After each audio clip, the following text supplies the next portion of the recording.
Kamira pamberi pedare ramambo mutasi. Zviro zvandichataura ndezveshoko ndikaneka ndichabatwa nemhosva.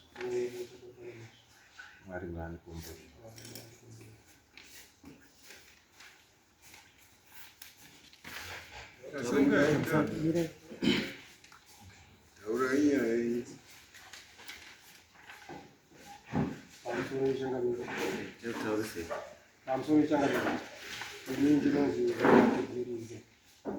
Ndauyawo ndine nyaya yangu inechekuita nemakakatanwa pamusoro pemugano nemunhu wandinorima naye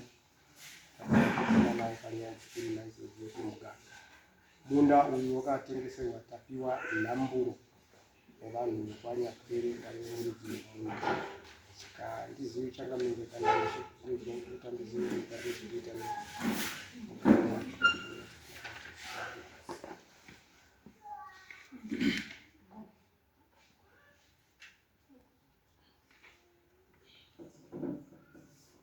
Saka mepo ine rudziya.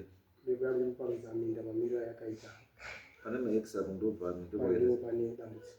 Ndopane dambudziko. Alright. Nyaya yangu yakamira sekuti pakazotengeswa munda uyu kwanyapwere achitengesera vakomana vakatiwa nhamburo vakuedzana mugano pakazoita dambudziko. Saka minda yatinorima inoti kurudyi ndokunenge kwasanyapwere wakatengeserwa tapiwa nhamburo wangu uri kuruboshwe. Yodzika yakadaro kusvika painoganhurana yakaenzana. Kwanyapwere vakazorima zvimwe munda muzasi meminda yekutanga inodzika ichibva kumabvazuva ichibva kumadokero yakananga kumabvazuva. Saka munda wavo wakazorimwa muzasi meminda yekutanga yatakarirana iyi yakagadziswa mugano. Yakatombonetsa kuti kagadziswa mugano wavo naSabhuku Zindi naSekretari Gogodi. Saka patinoperera paminda iri kudzika ichibva kumawirira yakananga kumabvazuva, painoperera ndo pakaita wakanyapwere wangu tati wakanyapwere uri kurudyi wangu uri kuruboshwe. Paunoperera vakazorima zvimwe muzasi meminda yedu yekutanga iyo, uchibva wakabata muzasi memunda wavo uchisvikazve muzasi memunda wangu. Saka wapanzvimbo inomaka munda wangu wakasiya mugano uri pakati peti yavo yemunda wekutanga, munda wavo wechipiri neti yangu iri kumusoro. Pachibva paita muti wemusunganyamba uri pakona chaipo pemunda wavo, paita muti wemumango takaupangidzwa kuti mugano kupatsanura munda wangu uri kumusoro nemunda wavo uri kuzasi wakazorima pechipiri. Saka patakapangidzana mugano saizvozvo, mukomana kwanhamburo wakauya vachibvunza kuti hambai tootema mugano uri musesoro. Ndikati nhasi sabata handigoni kuenda kopangidzana mugano. Saka vakachinotema munda kumanheru kwacho ndokubva taenda kunopangidzana pawanga watema mugano. Ndokusvika pamango uri pamukana uri kupatsanura munda uri kuzasi wanyapwere wawakatenga nemunda wangu uri kumusoro. Ndokubva watema mugano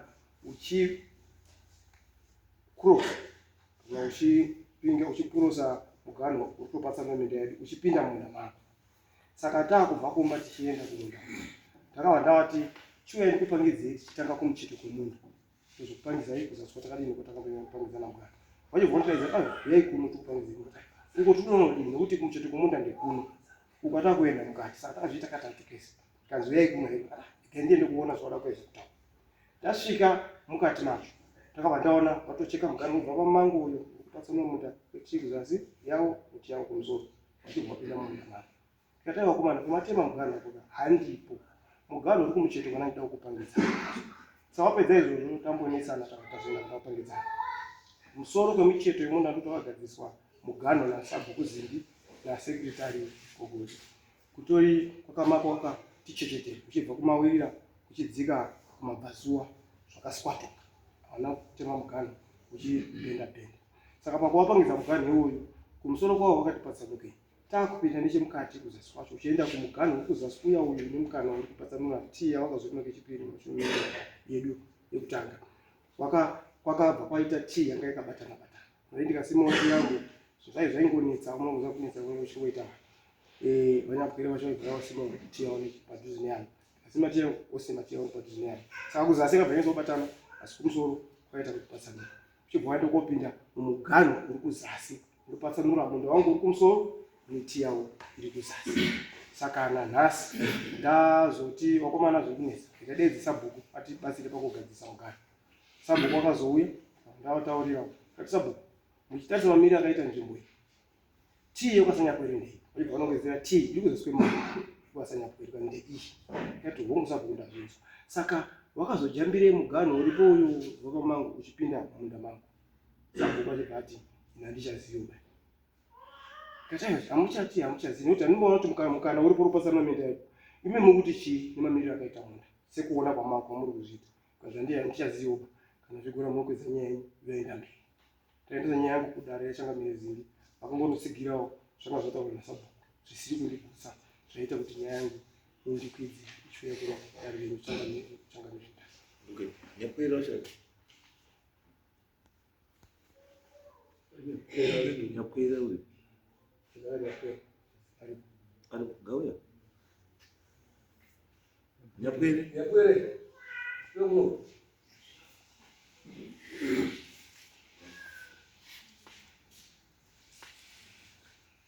Saka saiti ndiri. Ndoya Nyakwere. Ndora waya kuno encroacher. Arazo. Pana madot tour. Ari madot tour. Wana Namburu ndo vari pakati. Namburu ndo wazouya uchitema mugano manje ukwasanura Zasu. Ukwasanura chiya wachibvira. Apa nemani panana. Pana mai ndo pandikuta ndo pangu ndo kanzvimbo kacho kakapatsanurwa ika. Achibva kanzi kaka kapatika kubatsanidzwa nemunhu wangwanya Nyakwere. Nduti uruti party nema X. Ipati yemunhu wangu. Ipati munda wako. Vaenda kuiswa kwa Nyakwere. Vaenda kuiswa kwa Nyakwere. Saka meaning kuti mugano wenyu ndeuyu.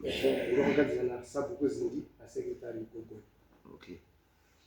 Vakomana vacho vanaanza naNamburu. Right. Ndimi makaita sei makatengeserwa. Munoziva kuti mhosva iri kutengesera munhu. Munoziva here kuti mhosva kutengesera munhu.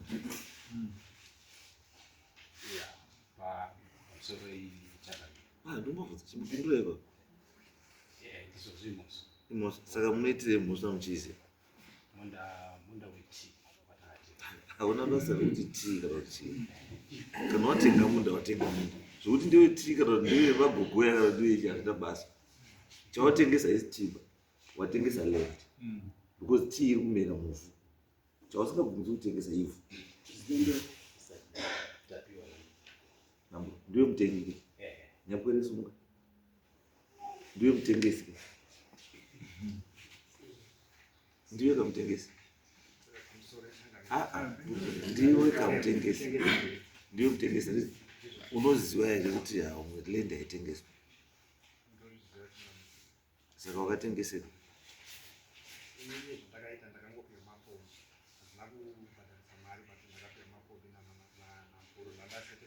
Saka sei muchishandisa newedzi kuti makatenga. Uya kuti ndakatenga. Because kana wakatopiwa mapombi wakachaja price 3000. What 3000 yacho usanipe cash. Ndipe chi ndipe ari mapombi. Saka wakatengesa. Ndosaka paizi pane cash in kind. Wakatengesa.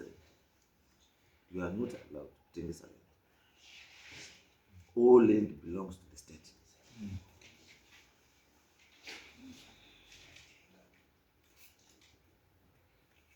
Chitese. Kana unoti land hauikwanisi. Kana kuti hauchairi. Unesarenda kuna Sabhuku. Sabhuku otsvaka umwe. Upa. Unokwanisa kubhadharwa chete palendi yako yemadevelopments aripo. Kana paine miti unobhadharwa miti. Kana ukacheresa zvitunduru ndo zvinocheresa unobhadharwa zvitunduru. Kana paine dzimba ndo zvaunobhadharwa. Ndo madevelopments aunoita sei aunobhadharwa iwawo. Asi not kuti ubhadharwa ivhu. Kana pasina chinhu harisi rako ivo. You just pay your tax and go. Surrender land. Ndo mutemo wenyika.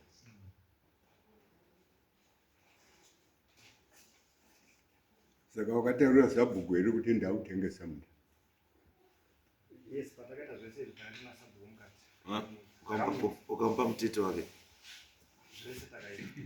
Saka kamba mtete umbava saka nasabugwasha sabugwasha zinakombisa ndiye munafanira kutanga kutaura kuti Linda aitengesa.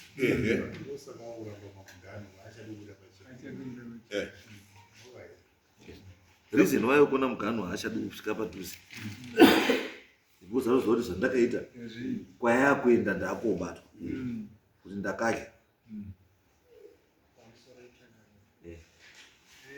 Murume uyo wozi sabhuku hongu akamupa pamuzi. Asi chakaitika pandechekuti murume uyu inini handichagari nzvimbo yacho. Saka sabhuku akati iwe handikupi advantage ipa yekuti upe mugano wozi hawo handichagari. Munhu andinogara naye muno mudiwa ndinopa advantage. Murume anonzi Sagwirize akachinja ega mugano about 3 times. Nhasi ari kungochinja mugano. Akapiwa akanzi iwewe taura pane mugano wako nasabhuku. Akanongedzera pekutanga. Kechi2 akanzi kekutanga ndakaenda nemumwe munhu ndanoda kupiwa naye makombi atinozowinirana. Saka ipapo pakachinja futi akati mugano ndeuyu. Sabhuku akawirirana nazvo. Then munhu yakundikana kundipa makombi ndipo takazorana nanhamburo. Then ndatorana nanhamburo tawirirana. Takaenda futi tese naye Sagwirize paground.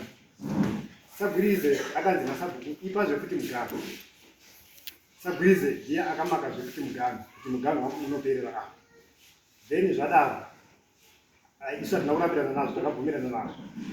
Tabvumirana nazvo isusu takabva taenda kwatanda kugara. Taenda kokoko takazwa kuti sanhamburo akutifonera kuti Sagwirize vakuchinja futi mugano. Ipapo ndo pakazouya vekwa Mambo Zindi sabhuku anga aripo naye yanga yaenda kuti kwamambo kwa Ishe Zindi. Ishe wakauya zveshuwa akasesa lendi kuti yakamira sei.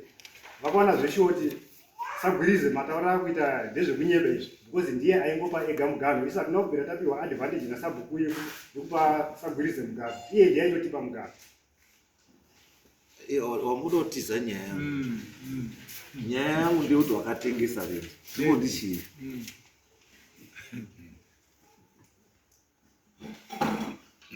Ivo wasitari pindura ndondizenga. Asi ndasvika kwese ku ndichumbo kubata neyapo. Wakutontaura zvamagwiriza zvekuti wachinyamugano katara handisati ndasvika. Ndichiri pekuti uri kubvuma here kuti une mhosva yekuti wakatengesa state land. Hongu. Right. Naninyorerawo pasi. Then tochienda kunyaya yemugano. Anopa mugano ndiani?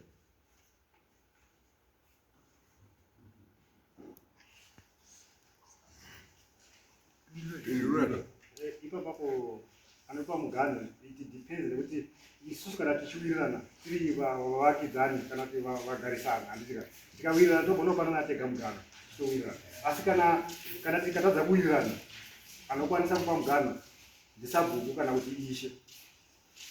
Izwa shamwari. The procedure is munhu kana achipinda munzvimbo achibva kwaari kubva paanosvikira anosvikira pamba pasabhuku. Titezaniti asvikira pamba pasabhuku wokumbira kuti ndikutsvagawo pekudi pekugara. Sabhuku kana paripo woti paripo, kana pasina woti hapadi. Kana paripo munhu anonoisa hoko yepaurikutangira nepauri kuperera ndisabhuku. Haisi next door kana kuti handiweba because iwe wakumbira. Kana wakumbira wozvipa futi mubvaunda ruti. Pamusoro chakati yaipo apa isusu taigara tiri next door. So my question iri pekuti pamakapiwa land iyoyo pamakasvika palenda makapiwa mugano. Then why is it that you want to renegotiate mugano wakapiwa nasabhuku? Nhaurirano yako next door iri pamugano wawakapiwa iwe because next door yakapiwa mugano wayo iwe wakapiwa wako. Saka chamuda kutaurana muri 2G. Pamusoro changamira. Chinoita kuti vanapochitaura nyaya yemugaro. Inyaya yekuti ivo vagwirizira vakavaka mustand man portion. Then ini ndikati vagwirize hongu ndozonoti makapinda munda mangu. But inini kuti ndichati imba yamawaka. Pamawaka hazvichaitika. So inini ndipe imwe portion. Tikawirirana zveshe vakanipa imwe portion. But vakutora advantage iyoyo yekuti takambowirirana kuti ndivape imwe portion. Vakuramba vachingochinja. Ndozvikuitika patiri navagwiriza. Aiwa, izvi vashamwari pandiri kutaura. You set the wrong precedent. Ane urugwendura. Wakaseta wrong precedent. Kuti wakabvumidza munhu kuti aite zvaanoda mulendi yako.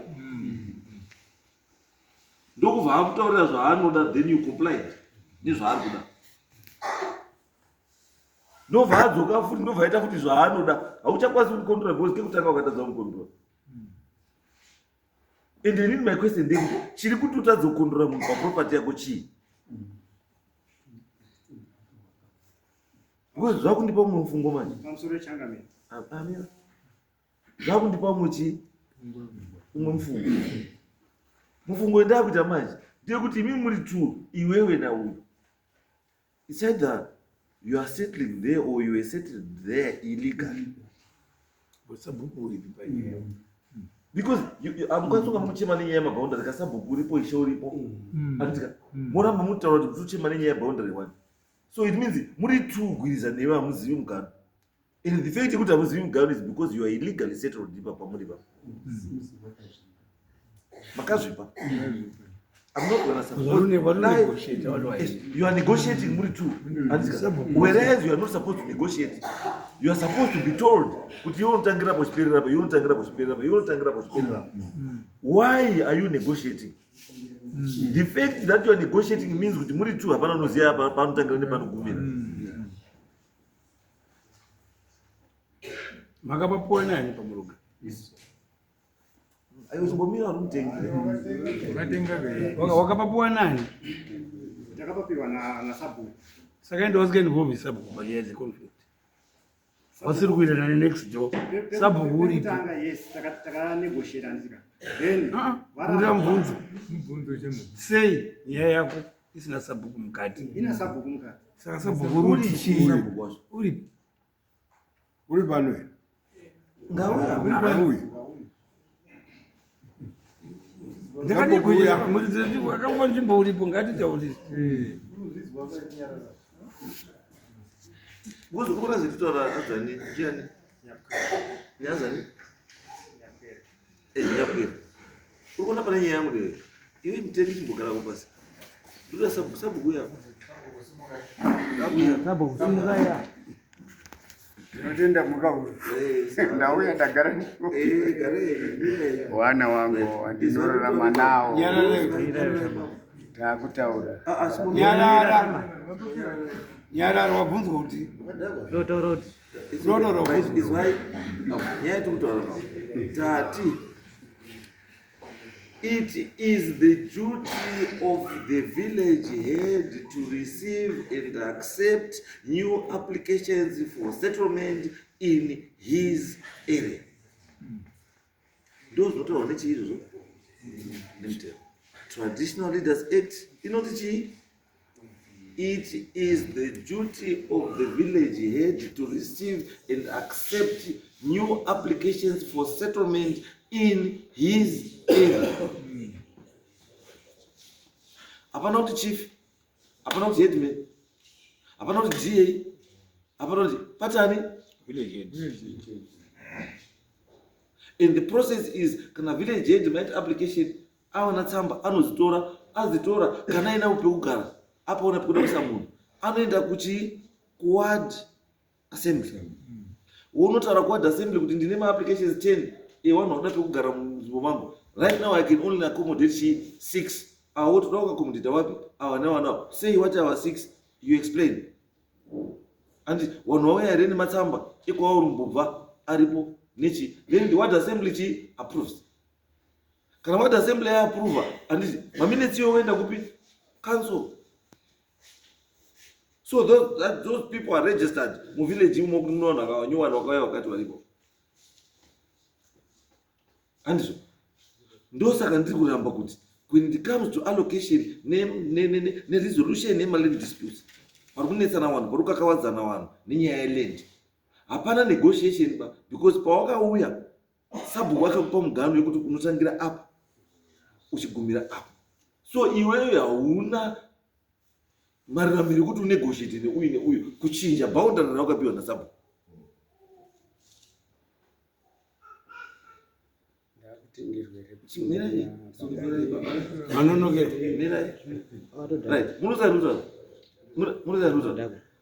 Izvo ndiri kutaura ndezvekuti negotiation handiti in this case haishande, because what it means kuti muri kunegotiata muwirirana, handiti zvinhu zvisiri mubhuku rasabhuku, and by so doing zvireva kuti maita sei machinja mugano wamakapiwa nasabhuku muwamaisa wenyu, which is wrong.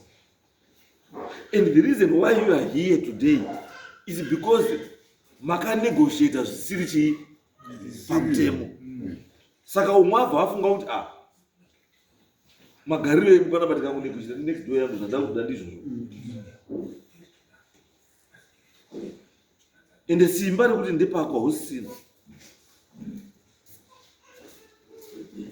Because chazokunza kuno kuti waona munhu auramba ari kuenderera mberi, asi ndiwo akamupa nzira yekuenderera mberi. Iwewe what you're supposed to do in the first instance, pawakaona kuti munhu awaka mutumbo mako apfuura mugano wake, sabhuku uye mugadzise nyaya panapa. Sabhuku usvika wataura shamwari pwanya chiwaka chako kusvika kwako ndiko kumira gara. But you decided kuti utora mutemo kuisa mumaoko wako. Nhasi mutemo uya wakupisa, hauchagoni kubata.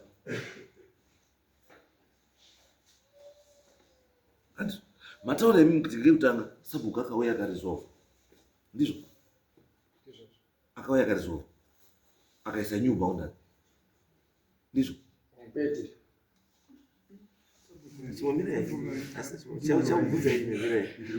aiwa it's okay, mucharamba yenyu chimbomira yenyu andika sabhuku akauya ndizvo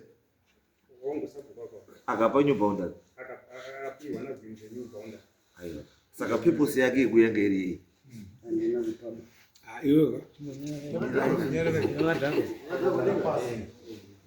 chimogara impasi.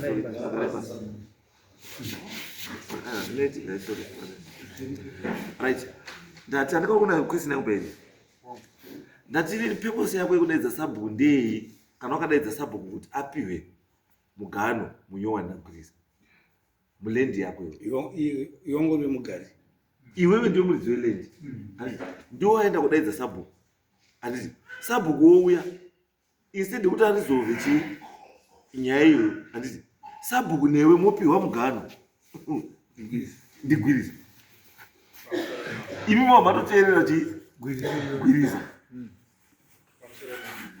Nyaya yakaitika pa sabhuku vakagara pa ndisekuru kwandiri, so ini handichagari munzvimbo yavo ava. Saka ivo vakati iwewe nyapukere sinzi usingachagari munomba, handipi iwewe advantage kuchavanga, iwe handipi iwewe advantage pa, ndinopa advantage mugari wandiri kuita, wandiri kugara naye.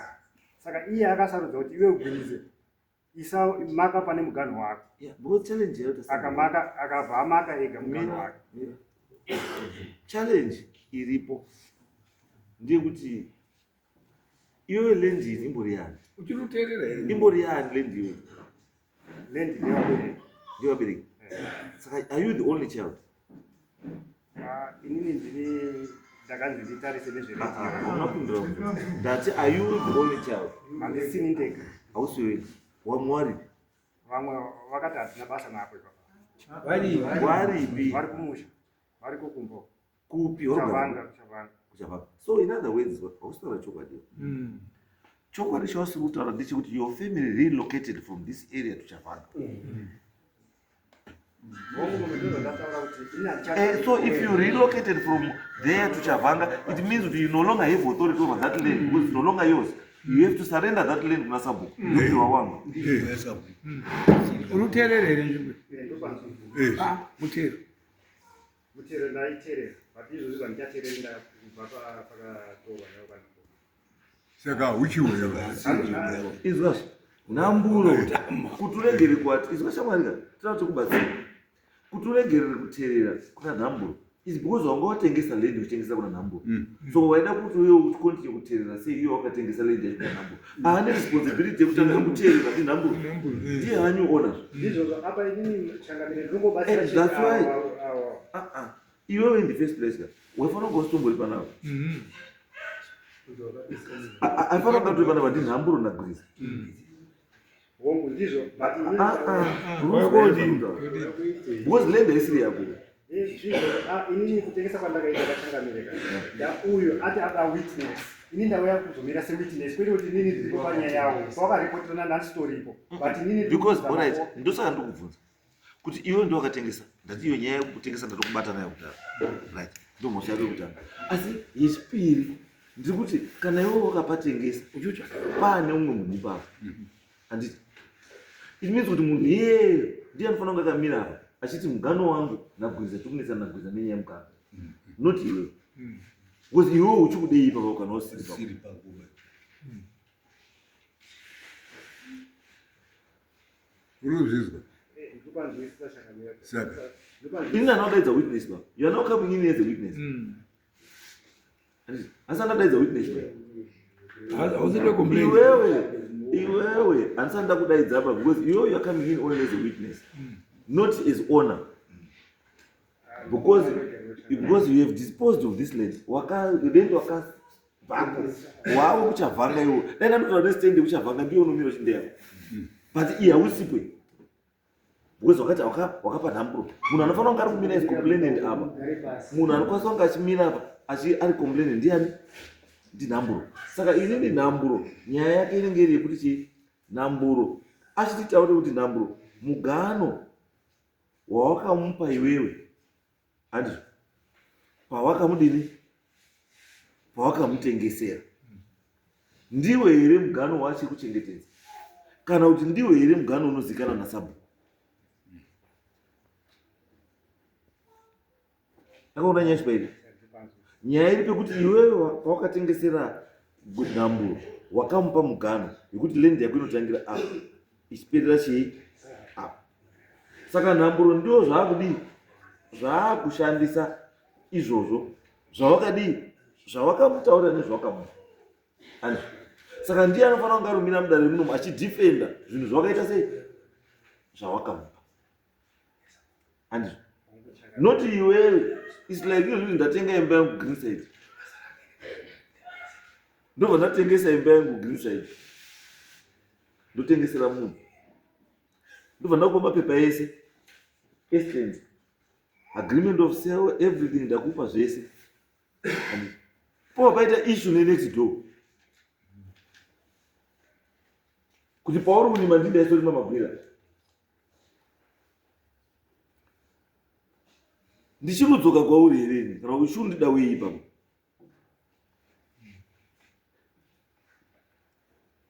ndakakutengesera imba yangu Greenside mapepa agreement of sale everything ndakakupa wobva waita dambudziko nenext door raenda kuti pamaflowers epanze paya robva raenda kuisa pamutri waro kuyadhi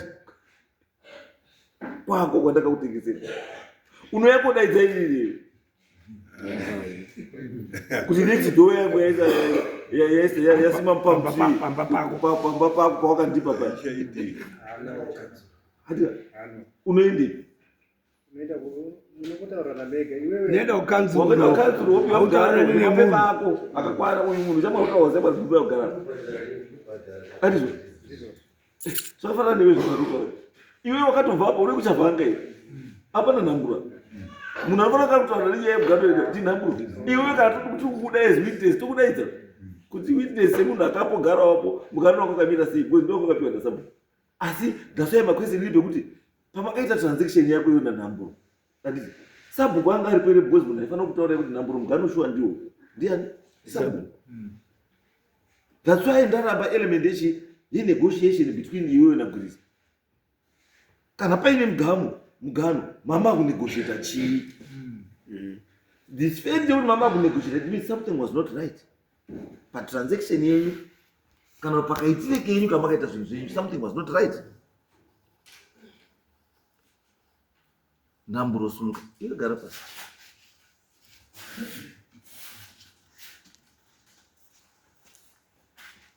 Ausaidi uende gara hapa uya hapa unaenda huko.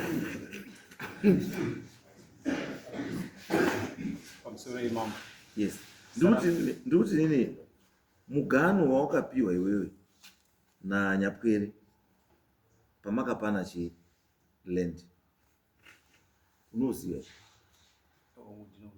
unoziva saka dambudziko rako iwe riri papi? Dambudziko riripo nderekuti Sabhuku patakazvita anga aripo. Sabhuku tichitanga kuda kupinda munda, Sabhuku akati inini handina mugano wandinoziva, asi kunze kwako iwe Nyapwere naGwirizi Namburo anonge aripo pakuzwa zvamuchawirirana imimi. Namburo akazwa zvamuchawirirana imimi, neni Sabhuku ndiripo, ndini ndichazova witness yemugano wamunenge mabvumirana. Saka takapinda palendi tikafamba. Sabhuku akadaidza wanhu wakaganurana wakakomberedza munda iwowo. Wakauya zveshuwa wani. Right, ndikwera apa zikazi ndipo ngatifambe. Tasvika kusaidi raSagwirizi. Right, Sagwirizi anga ari pamberi ndiNyakwere. Akatanga kuda kukwidzisira nemugano Nyakwere. Sagwirizi akati kwete. Pakatanga kuda kukakawadzana. Ipapo pakatanga kuda kukakawadzana, pachikakawadzana Sabhuku akazosvika pakuti Nyakwere nyarara. Nekuti hausisiri kunokuba. Munhu wandirutambira mutero kubva arunditerera inini ndiSagwirizi ndiye ndakagarisana naye kuno kuiwa kuchavanga. Shuwa wana Nyakwere wakabva nyaradzwa. Inini zvikamboona kumbondibata kuti zvazvinenge zvakuda kuchinja. Asi ndakangonyarara sikutira kuita Sabhuku. Zvikanzi right Sagwirizi takukupai flow. Chitiratidzai mugano ndiSabhuku. Right, Sagwirizi akatanga kuti mugano unotena so. Achibva atena zveshuwa. Zvikanzi vatafamba sei? Vatafamba zvikanzi kusvika pamango uyu rapo patasvika vatamira pamango. Muprista waSabhuku anga aripo achitongotsetsa miti, achitsetsa miti. Right, Sagwirizi zvatasvika panapa toita sei? Mango wakabva utowezo. Zvikanzi vatakwira straight kubuda kumabhanangu kumusoro. Muprista waSabhuku ndobva atsesa umwe next muti. Atsesa mumwe muti Sagwirizi akati nona Namburo takagarisana. Tinozosara tozoonesana. Sabhuku akati handiri mungozvizvo. Zvikanzi wanyuisa kuti azvishuwa. Vatatongozi yapera ngatibude. Vatabuda. Right, tabuda. Asi Sabhuku aingoti kuomedza nona Namburo mugano watiratidzana ikoyo. Musatore time muba. Ngauutemo. Mugano imomo kuitira kuti tichitotondera. Zvishuwa tabuda payapo. Tati ndoko yanga iri Saturday. Sunday takabva tati kuma3 patasvika paSagwirizi. Tikati Sagwirizi tauya. Ndandine munin'ina wangu ndapo munin'ina wangu ndiwanzonga tichifamba naye. Sagwirizi akati nhasi isabata rangu. Tikati tatoda kuti tionesane pamugano pakaizwa nhasi isabata rangu. Apa tatoda kushandisa mashoko akangataurira Sabhuku kuti kurumidzai kugadzira mugano tinoziva. Zveshuwa takadzoka Sagwirizi akati asi kana magona takabva tati mangwana mande zvikanzi mande toenda unobaisa imbwa yangu kutipi. Asi kana magona una Namburo muenda mogadzirisa ini ndozouya tozoona kuti ndizvo. Tikati alright pakanaka. Right, tobva tati sandira chino takabva tatoenda patasvika bata pamango paya tatanga kutema. Right, tabuda kumabhanana kwatara. Tasvika kumabhanana kuyo ndobva taenda kuti rimwe side. Takutema rimwe side. Nemusi wemande tizozwa kuma3 ndandine munin'ina wangu panga kudibatsira Sagwirizi afona. Muri kupi? Tikati tutema side rekuzasi uku. Zvikanzi auye kuno ndobva tasvika nemunin'ina wangu ndiwazonga ndina. Tasvika payapo zvikanzi ngatidzike kumunda. Vatadzika kumunda zveshuwa. Sagwirizi akati matemere makaita ini ndakabva tati uye kuno kwatakapindira zvikanzi hazvisizvo naSagwirizi zvamakaita. Hazvisizvo sei? Tobva tada kuti tipinde zvikanzi mugano unodzikana apa. Takaenda shuwa pakatiratidza Sagwirizi tione tea masimiro yakaitwa because munda uyo wese une tea. Panga pasina partition yekuti kune tea. Tikati ingona zvisukuoneka kuti kozvamakataura kuti pamango wani. Sagwirizi akati vandangoona kuti angakuita kunge akakuita sekukwidza voice. Vandangoona kuti hadi kuti tikakawadzana hazviiti. Ndobva tadzoka kumba mumini. Ndobva taenda futi kwaSabhuku. Tikati Sabhuku pakauya anga ino vanhu vanga inawo about 3. Kozoita muprista wake wanga uri 5 wakabva naSabhuku mawitness. Sabhuku tatadza kuwirirana pamugano toya naSagwirizi. Sagwirizi akuchinja. Sabhuku ati zvamataura Namburo zvavataura ndazvizwa asi handigoni kuuya kuba. Mawitness andandinawo kana asiripoba handigoni kuti ndiuya.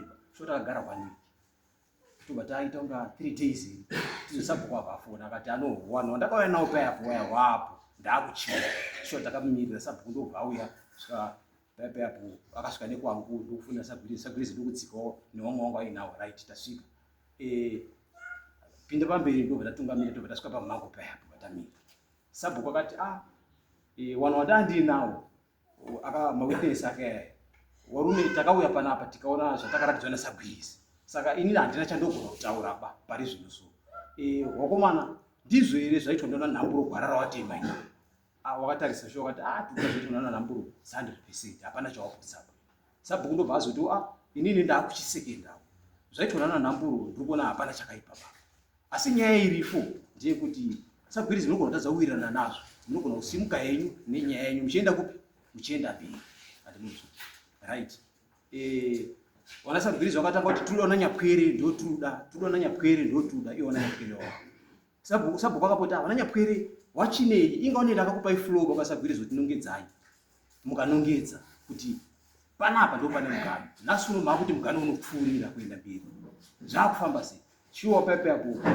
ataparadzana payapo tasvika zvikanzi wana nyapwere hapasisina pamuchawada uyu wakatoenda kwawakaenda izvi ndizvo makataura saka tabva tangoona kuti tagara payapo tobva tati inongwangwamiswa 4 September tobva tana Samuel rasvika 2024 rasvika kutangwa ishe Zindi isaka tatobuda tatomboenda kwatataenda kuzotsvakawo mari ndobva tazoti akutofonewa payapo tikati mashoko emataura taazwa siyai paumba Samuel barasiwa paumba takauya shuwa nemunin'ina wangu ndinenge kufamba naye tobva tasvika pamba tobva tafonera kuti taapo zvikanzi alright tiri kudai kudare dare redu rekwa ishe Zindi rakaitwa vanofana kanga vari muna September wakaita muna September musi 4 September 2024 tasvika payapo wakabva waibata nyaya asi wanasagwiriza wakanga uri pakuti nyapwere ndiye inyanya kuda isusu tobva tamboti amunin'ina wangu vamboti nyapwere muchaona we ingani papatori nemawitness pamakanongedza vanhu sagwiriza apa aingoda izvi zvikanzi ayo nyaya yapo izvozvizvi naishe Zindi taakuda kuti mawitness wana nyapwere wauya nekuti ndiri kuona kuti ndo nyaya yekuti ipere sabhuku akatsanangura sho zvakatsanangura kuti ndakamupa flow ndikazouya newangu tikaonesana ende zvakaitwa zvikanzi takuda mawitness zvishuwa takagara ndobva watopiwa nhamba dzana nyapwere sabhuku ndo pakabvawo panhamba vaatofonerwa iyo nyapwere wacho ndobva todaira foni zvikanzi tiazokudai asi dare rakabva rati sagwirizi muchatsvaga mari yekuti wana nyapwere wauya ndobva tawirirana saka musi wekuti wauya wakazotifonera iyo mapurisa aishe Zindi kuti taakuda kuuya ndobva tafona unaona nyapwere manje ko makafonerwa here kuti muuye wana nyapwere wakati hatina kana kufonera kwatakamboitwa tikati saka nyaya yacho inopera sei iyo maminesi akanga anyorwa achinzi wana nyapwere wauya kusvika ndakataura nemunin'ina wangu tikati isusu ngatitsvagei mari tidaidzwa wana nyapwere wauya ndapozi wakauya mapurisa ekwaishe wana nyapwere wasipoba haiperi kanyaya sho wadaidza wakati mari yebhazi iripo wana nyapwere wakati tikati hatokupai sho wakauya wana nyapwere wachisvika mapurisa ekwaishe akauya sabhuku akauya sagwirizi akauya handi kumunda kuya patasvika kumunda payapo mawitness akanzi nemombogaro wakaenda kugaro inini nasagwirizi nasabhuku tatiri nyapwere akatomboziita mbogaro ati sabhuku ndikati wekwaishe wakatanga kuti sagwirizi da kuti mutiratidze munda wenyu ndozvo wakatanga right sagwirizi akatanga kupinda mberi ndokubva afamba kusvika pamango payapo ndobva adarika ndobva amboita kunga meno mafambiro tinakuita musango ndobva aenda saidi nechekumusoro ndobva ati kunoko ndokune mugano wangu zvikanzi zvikanzi ndobva yauti ngatidzoka tadzokazve patatakamira pakutanga payapo sabhuku zvakamira sei sabhuku akati sagwirizi wakanongedza pamutundu apo kusvika pamango ipapo kuzvisvika tosvika toona mumango wakaita sei nanhasi wakangotsetswa mumango uri pamusoro wacho wakanga watsetswa nemupurisa wasabhuku takanga next kubva pamango tanga tatotaka kuutema nabosi takangobva pamango tichikwira straight yaakataura wanga usipo mutu iyoyo ndobva kuti asaka nyaya iripo na nyapwere ndobva uya nyapwere achibvunzwa akataura kuti inini mugano wandinoziva nasagwirizi hausi uyu asi sagwirizi mumango uyu ndiye akapiwa flow vanongedza inini munda wangu unodai unofanira kuva uri uku Saka uyu munda uyu hausi munda mangu mu ende wangu ini unopfura asi nyaya yepo ndekuti ndikuda kutaka nyara dzona sabhuku kuti minyarara sabhirisi ndiyakaningisa chakaningisa mukati tobva tiratidze nyaya yapere sho akadzoka kwanga ngotaura kuyo wekwa ishi wasati wauya akapangidza wakatarisa zveshoma miyupe madima yawakaunda ana mai chekuti arainga ingori painga ichiboneka iri musango right sabhuku ti ndeyani zvazi ti ndeyanyapwe sagwirize bhazi mune bhuku ere ti ramakambopimisa ti sagwirize akati bhuku ndiraro ndobva abuda ndobva inaomba kwake asikaomba kwake sagwirize pakatora temu kusvika mapurisa ekwa aishawo sagwirize zvabhati zimu zotora tinobva atuma ndobva atera tine temu bhoya wese bhuku riye zvikadzi hatinaurona so hamunaurona zvikadzi zvikadzi saka toita sei zvikadzi ano zvamatiratidzai suta zvona taakudzoka mozouya kumaresults maresults edangaidzwa musi wa 2024 musi wa 1 November tobata 1 December sure December akasvika maresults hatina kuzofoniwa nekwa ishi patati 2025 tatopinda January February March patambofona wekwa ishi ko mama wangu tiziva nenyaya yedu zvikadzi apane zvinombonetsanetsa kuno zvatirikugasa zvisuta zvematayo tati alright tapinda April May June 15 June ndobva taona tafoniwa zvikanzi achiuya sure takaenda kusvikapo tasvikako kwangoro meeting yemadzisabhu anga aripo ipapo nyaya yedu yakapinda mupurisa waishi akauya akadiagram akanyora mamiriro ezvakaita nezvakazotaura mawitness ipapo saka onini yedu yatakabva nayo kwa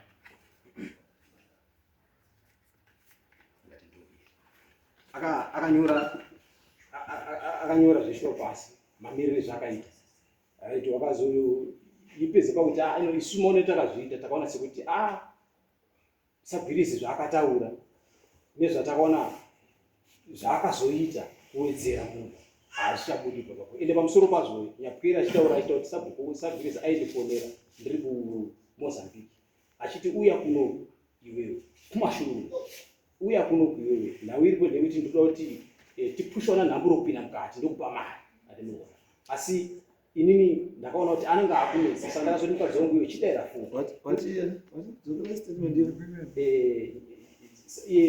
nyapwere akatora kuti sagwirize aindifonera ndiri kuMozambique andikuri kuona achitaura kuti ndoda kuti usvike kuno andimona kana kozi vanonge Mozambique vanombobata-bata ere ikoko saka aingoramba achingondinetsa kusvika ndakazoti inini handichadi kuti aiti hanzi ndikupe mari tipushana nhamburo mukati saka inini ndakasvika pakuti mukadzi wangu daira foni kuti nyapwera akaenda kuSouth Africa asi kuno kuba saka mukadzi wangu ndiye anga akukwanisa kutaura naye sagwirizi kusvika pandakazouya nonga wakazomboya futi kunhamuro kwana sekuru wake achiti akambotitora futi zvachita kuti toti tiwirirane paonini paita kuti titese tipushana nhamburo kupinda mukati saka ndingati ndo mamiriro ayakaita nyaya yangu.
Right, some.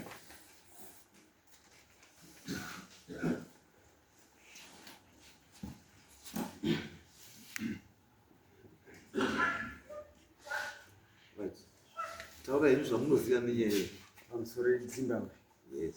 chinhu chandingada kutaura chingandifadza kana padare rino handisi kuda kupedzera dare nguva ba ndiri kuda kudzosera mubvunzo kuna baba Sagwirizi kuti wane muganho here wawakatarirwa neni kana kuti naishe Zindi pamiganho yataurwa yese Taura henyu zvinhu zvachichamubvunza. ndiwo wakatara miganho yawo nekuda kwekuti nzvimbo ndanga ndisingaizivi ndikawapa mukana sekutaura kwaita mutauri aita kuti shuwa ndakamunyima mukana ndikapa sababa Sagwirizi mukana nekuti ndiye ari kubhadhara mutero kwandiri ndikamuti Sagwirizi ndimi wandiri kurarama nemi ndimi muri kuita zvese munharaunda mangu ndipei chokwadi akandipa chokwadi nhasi uno akuda kuchinja chokwadi mukaona taakusvika pano tatobva kwaishe Zindi ndiye aunza kuno handizive pandakanganisawo ndo masoko angu ndapedza. No, pakanaka. Right. Uma mukuenda rini kumukomana waya?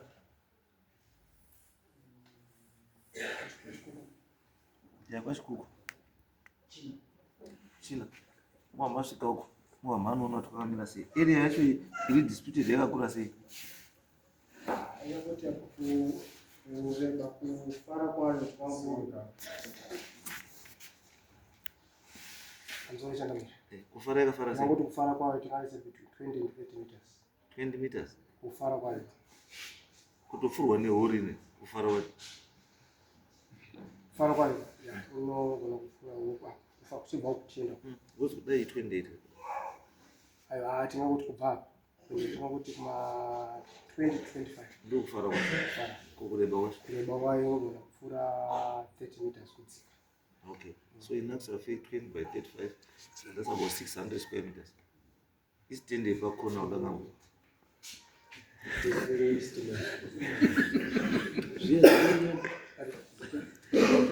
This is correct. Saka pamuri kuenda iko mwambasvika uko musewe instead mwambatoita mwambaratidzwa nzvimbo iyi mwamaona miri yazvakaita then ndokuita recommendation yekuti pachasoroka sei. Anzwa. Right.